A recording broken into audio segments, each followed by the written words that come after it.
Well, hello, my beautifully blessed people, and welcome back. So, I have another message, and this message is men and depression.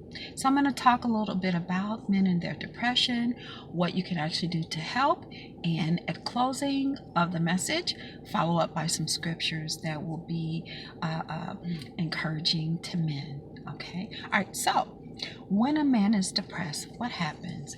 He becomes angry. He becomes can become aggressive, and he can be irritable. He can be restless.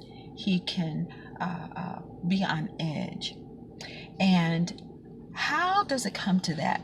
Well, there are a few things to consider. When a man is depressed, it could be something, some of the things could be finances, it could be relationships, lack of intimacy, it could also be his health, a bruised ego, mistreatment, low self-esteem, or no esteem. And when a man is experiencing depression, he becomes very quiet, he lacks motivation, he can be very moody. He can actually talk about death, or he may prefer to be alone and antisocial. He may also revert to alcohol or substance abuse when he's depressed. And sometimes he can be emotionally broken as well as heartbroken. All right, those are some things to consider. And I've got some more notes here, so I'm going to keep going because I have a lot of material to cover. Our men are constantly under pressure because of the demands and expectations placed on them by others. Our men are under pressure because of the manly image they are pressured to portray. Women, listen to this. Has it ever occurred to you to lighten up on your demands and expectations of your guy? Has it ever occurred to you that instead of spotlighting him to family and friends and on social media, you should value this man's privacy and consider communicating with him first? So let me go a little bit further as I get ready to talk about it. We get, as a woman, that when you have a good man and then he is spectacular in a lot of things that he does and who he is, we get that you want to share that with other people. However, you have to realize that some things are very private to him and some things are very sacred to him. There are some things that you should keep to yourself, and some things in your relationship is very sacred.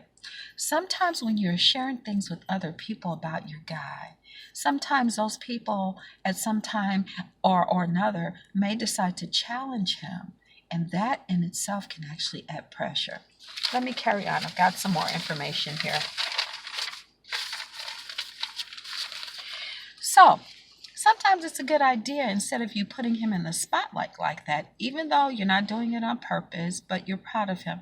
Sometimes it's just important for you to have a conversation with him to see if it's okay, if that's what he wants people to know about him as well as who he is. Some men aren't always ready for that, so you need to consider that. One of the things that is fear that men fear is when you begin to talk about them to others and he's being surprised about it. He's fearful of having to keep up that image that you have portrayed of him. And that in itself can add pressure. It can actually bring about depression if it is not properly handled. Remember, ladies, you are emotional and men are highly sensitive. So you have to be careful of the things that you say and how you portray his image. All right. Let's talk about some of the things that you can do to help him through his depression. Number one, lighten up on the things you say to him and your expectations of him. Should you as a woman make him better as a man? Absolutely. But guess what? But without adding pressure. Number two, don't pacify him. Be genuine in trying to help him.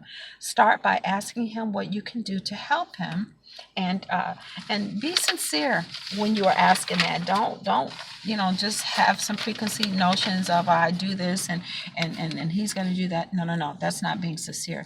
Number three, stop telling everybody everything. There's some things, as I stated earlier, that should be very private and very sacred. Number four, follow his lead. If he's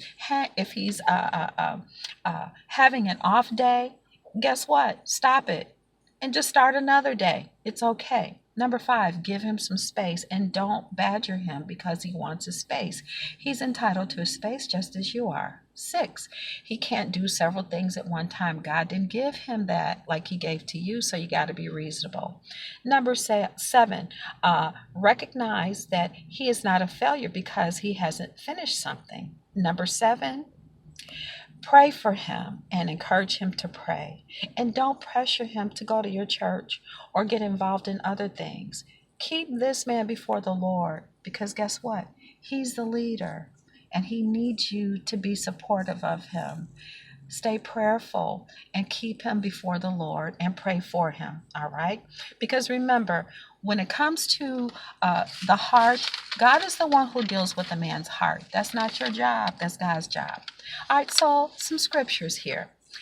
Psalm 9th chapter, verses 9 and 10. The Lord also will be a refuge for the oppressed, a refuge in time of trouble. Number 10 from Psalm 9, verse 10. And they that know thy name will put their trust in thee, for the Lord has not forsaken them that seek thee. Isaiah 41st chapter, verse 10. Fear not, for I am with thee. Be not dismayed, for I am thy God.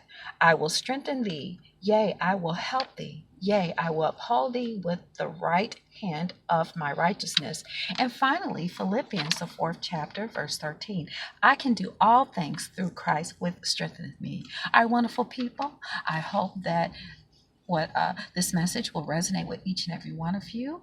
And you have a wonderful and a blessed day. God bless you. Bye now.